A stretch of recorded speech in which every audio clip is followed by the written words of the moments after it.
Handang tiisin ng mga magulang ang lahat ng hirap at sakripisyo para sa kanilang mga anak. Ngunit minsan, ito ay hindi pinapahalagahan. Ngayon, ibabahagi ko sa inyo ang kwento na siguradong kapupulutan natin ng aral at inspirasyon. Kaya naman, inaanyayahan ko kayong manood hanggang sa dulo ng videong ito.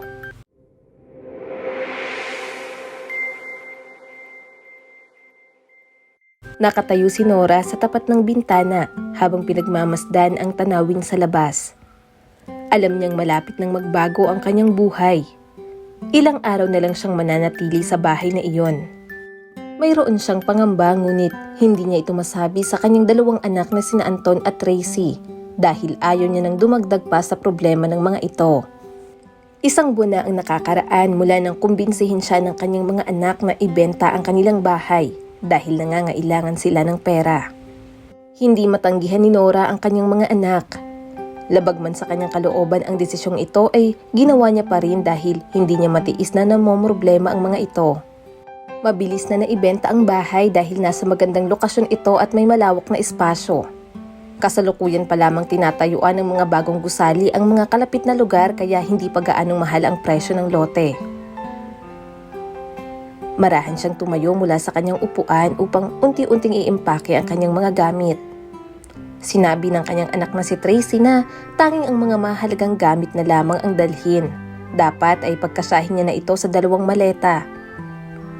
Habang tinitingnan ni Nora ang kanyang mga gamit ay hindi niya maiwasang malungkot. Ang mga aparador, kama at lahat ng mga gamit na maiiwan ay itatapon lamang ng bagong nagmamay-ari ng bahay. Maraming mga masasayang alaala sa bahay na iyon pero wala na siyang magagawa kundi lisanin ito.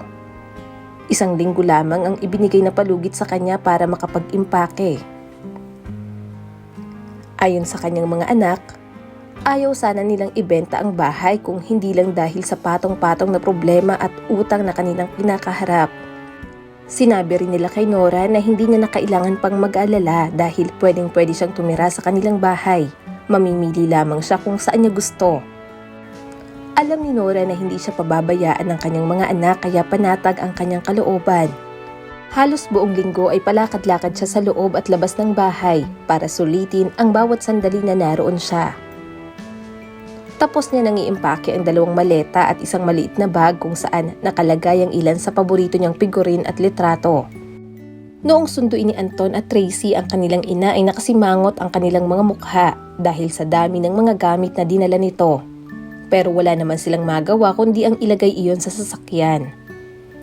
Napagpasyahan ni Nora na doon manatili sa bahay ng kanyang anak na babae dahil naniniwala siya na mas maaasikaso siya ni Tracy at mas maiintindihan nito ang kanyang mga pangangailangan. Binigyan naman ni Tracy ng sariling kwarto ang kanyang ina. Ipinaayos niya ang study room ng kanyang asawa. Medyo maliit ito kaya nilagyan niya lamang ng maliit na kama at cabinet. Nag-request din si Nora ng maliit na mesa kung saan niya pwedeng ipatong ang mga litrato.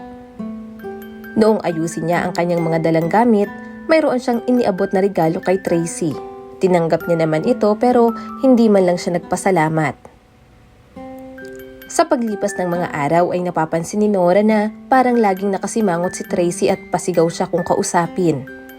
Kahit masakit para sa kanya, iniisip niya na lamang na baka dahil iyon sa pagod, puyat at sunod-sunod na problema. Ngunit, ng mga sumunod na linggo ay palagi nang nag-aaway si Tracy at ang kanyang asawa.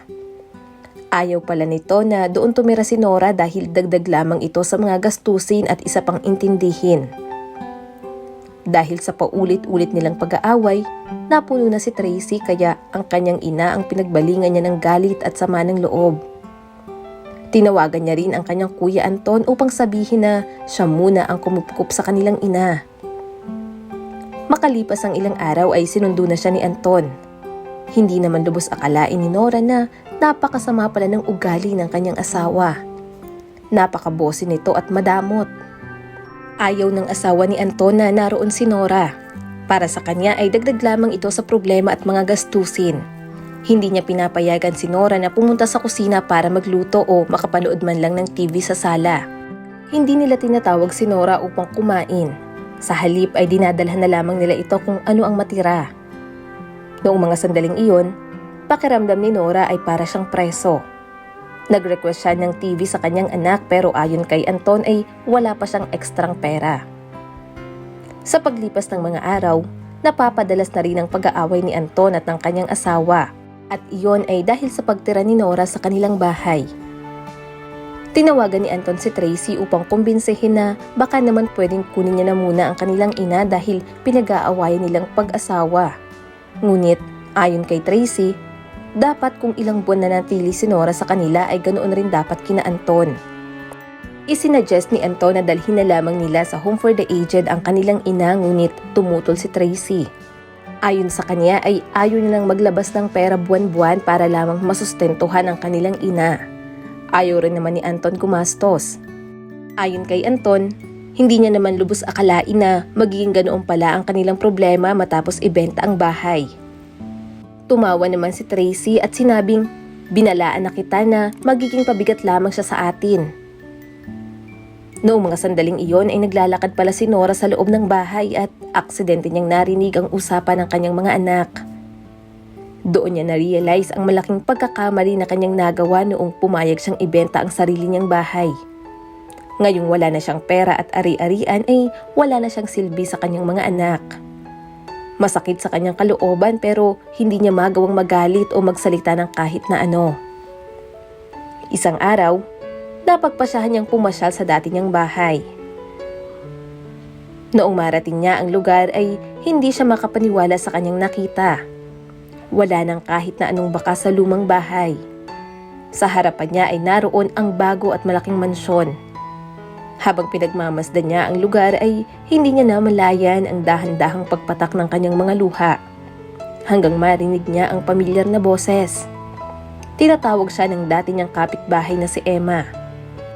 Pauwi na siya galing sa pagja-jogging kaya niyaya niya na si Nora pauwi sa kanila upang makainuman lang ng tsaa. Pinaupo niya ito at pinagpahinga. Kinumusta niya rin si Nora at ikinagulat niya ang naging sagot nito. Sinabi niya na ayaw siyang makasama ng sarili niyang mga anak. Mula nang tumira siya kasama ang mga ito ay hindi man lang siya nakarinig ng mabuting salita o nakaramdam ng pagmamahal. Pakiramdam niya ay nakakulong siya sa loob ng ilang buwang pananatili niya sa bahay ng mga ito. Malungkot si Emma sa kanyang narinig.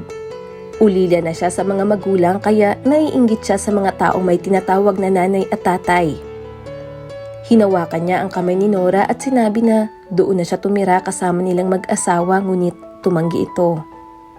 Upang makumbinsi ang matanda, ipinaayos ni Emma ang kanilang bodega. Pinalagyan niya ito ng isang maliit na kwarto, banyo at kusina. Nang matapos ito ay nagmukhang maliit na apartment. Sa ganoong paraan daw ay hindi maiilang kumilos si Nora. Dadalhan niya na lamang ito ng makakain araw-araw. Makaraan ng 3 buwan, masayang tumira si Nora kasama si Emma. Namamasyal sila tuwing umaga. Nagtatanim ng mga halaman at kung minsan ay nakikipagkwentuhan sa iba pang mga kapitbahay. Doon, mas naramdaman ni Nora ang pagmamahal at malasakit ni Emma sa kanya. Mga bagay na hindi niya naramdaman sa sarili niyang mga anak. Malaki ang pasasalamat niya dahil mayroong mga taong tumulong sa kanya nang walang hinihinging kapalit. Masaya na siya sa bago niyang buhay. Ngunit bilang isang ina, palagi niya pa ring inaalala ang kanyang mga anak. Maraming beses siyang kinumbinsi ni Emma na tawagan si Anton at Tracy upang ipaalam ang kanyang kalagayan ngunit tumanggi na lamang siya. Isang umaga, si Emma na mismo ang tumawag kay Tracy para sabihin na nasa mabuting kalagayan si Nora. Ngunit, ikinagulat niya ang kanyang narinig. Galit na galit si Tracy. Sinabi niya na nagastusan pa raw sila ng pera dahil ilang araw nilang ipinahanap ang kanilang ina. Buong akala daw nila ay patay na ito. Bakit daw kasi umalis siya nang hindi man lang nagpapaalam? Sayang daw ang oras at pera nila. Dahil sa galit ni Emma ay tinawag niyang demonyo si Tracy, sabay baba ng telepono. Hindi niya na sinabi ang bagay na ito kay Nora dahil alam niyang masasaktan lamang ang matanda. Sa halip, lalo niya itong minahal at sinikap na mamuhay ito ng masaya kasama nila. Maraming salamat sa patuloy na panonood sa aking munting channel. Kung nagustuhan mo ang videong ito ay huwag mong kalimutang mag-like and subscribe at pakipindot mo na rin ang notification bell para updated ka sa mga susunod nating video.